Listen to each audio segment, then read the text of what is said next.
Iman penting. Inilah pentingnya hidayah. Hidayah penting. Inilah pentingnya agama. Agama penting. Nabi pernah ditanya sama malaikat Jibril, "Ya Rasulullah, mulia mana engkau dengan surga?" Kata Rasulullah, "Mulia aku, karena surga diciptakan untukku." Malaikat Jibril tanya lagi, "Ya Rasulullah, mulia mana engkau dengan aku?" Kata malaikat Jibril. Kata Rasulullah, "Mulia aku, wahai Jibril, karena engkau diciptakan untuk berhikmat kepadaku, mengantarkan wahyu yang Allah perintahkan kepadamu disampaikan kepadamu." Lalu malaikat Jibril tanya lagi, "Ya Rasulullah, mulia mana engkau dengan agama?" Kata Nabi, "Mulia agama, wahai Jibril, karena aku diciptakan dihantar ke muka bumi ini untuk menyempurnakan agama. Allah telah menghantar 124.000 nabi, 313 rasul ke atas muka bumi ini hanya untuk perkara agama. Bukan perkara perniagaan, bukan perkara perkantoran, bukan. Hanya agama." Saya jadi ingat ini, ada Rasulullah ketika lewat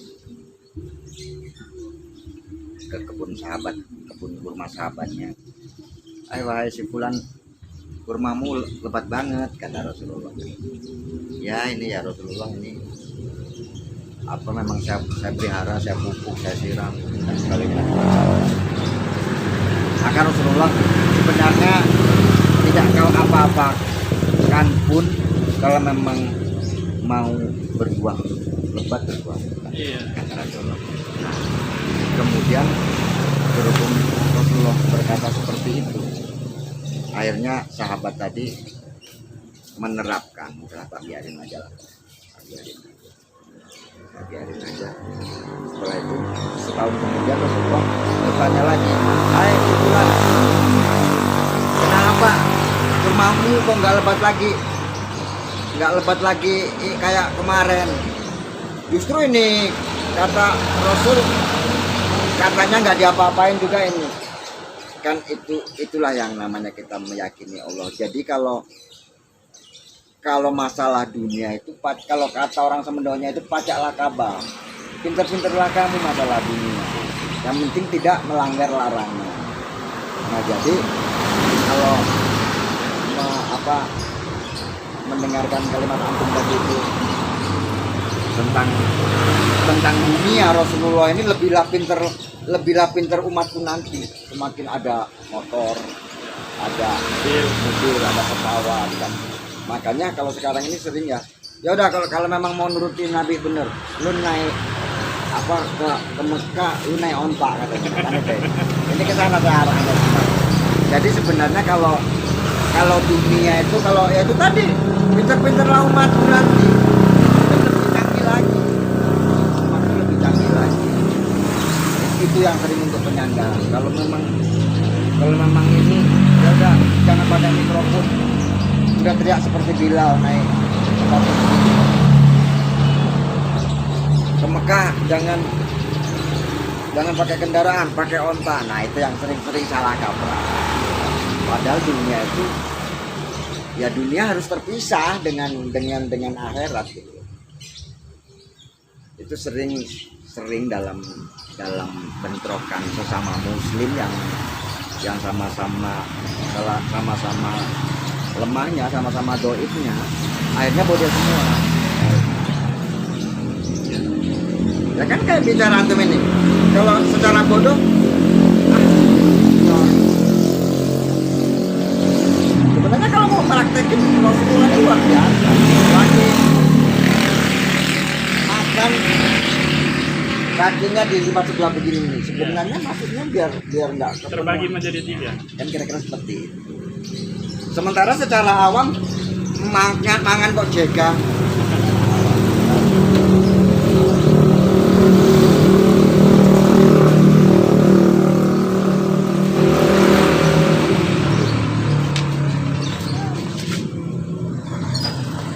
Siaran langsung mau bikin gitu. Nah itu cuman ya kesannya justru kita bukan mendaku.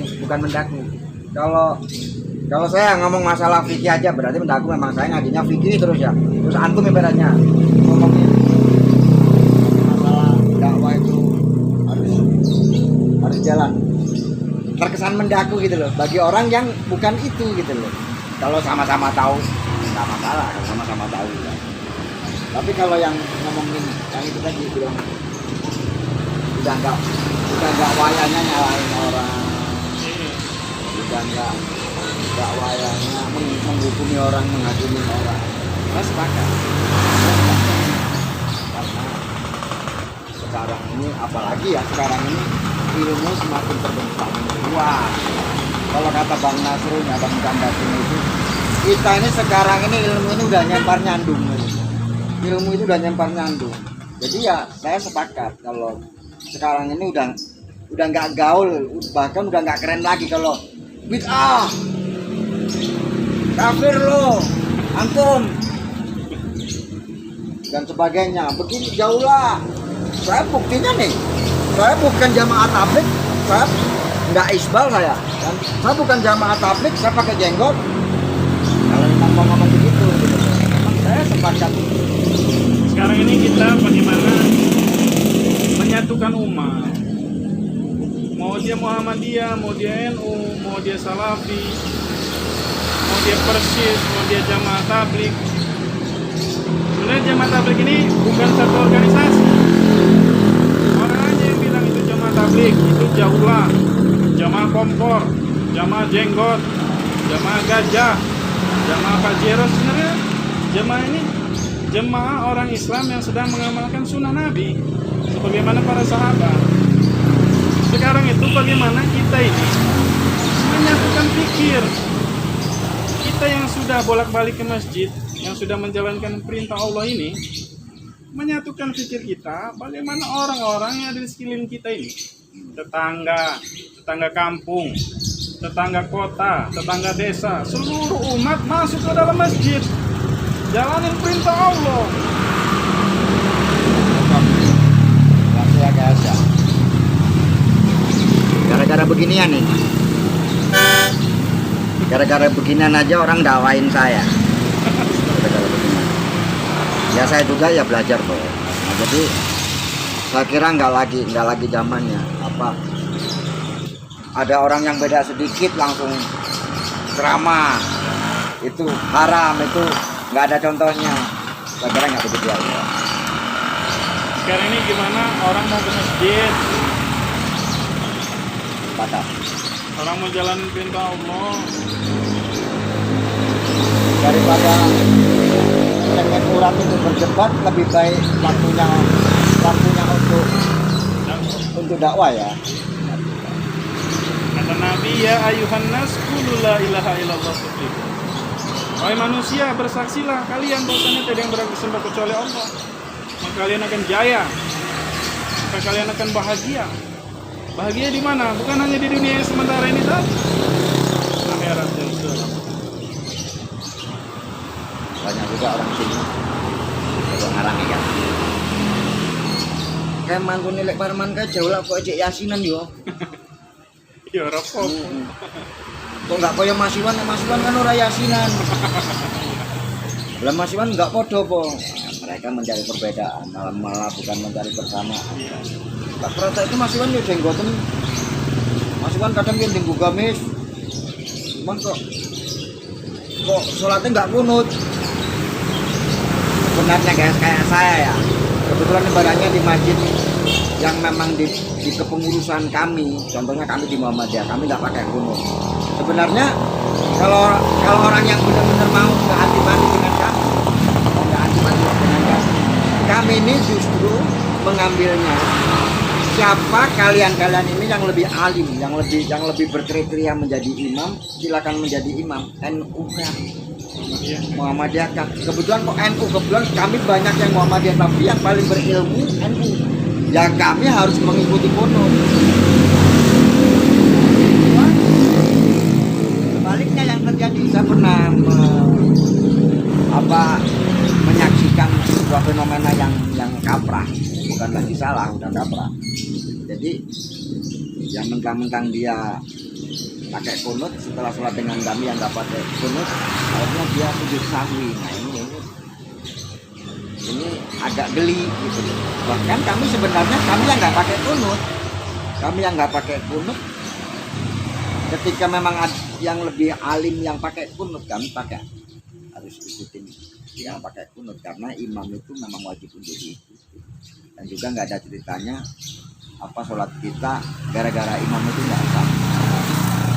Kalau pendapat kami seperti itu. Makanya kalau kata Bang Dada sendiri tadi itu, ilmu sekarang ini udah nyatu. Dulu kami ya, pertama kali taklim, ya memang yang nggak cingkrang kami pusing udah tak lerek gitu. Wah, anaknya masih tebal. Yang nggak jenggotan, padahal dia itu kan sininya biru-biru, bukan jenggotan. Pusing kami. Nah ternyata ilmu itu ya seperti anak-anak yang baru dapat mainan. Nah, setelah taran ini, anak-anak kan kayak begini. Saya lagi baru dapat tiap hari manfaat harmonika.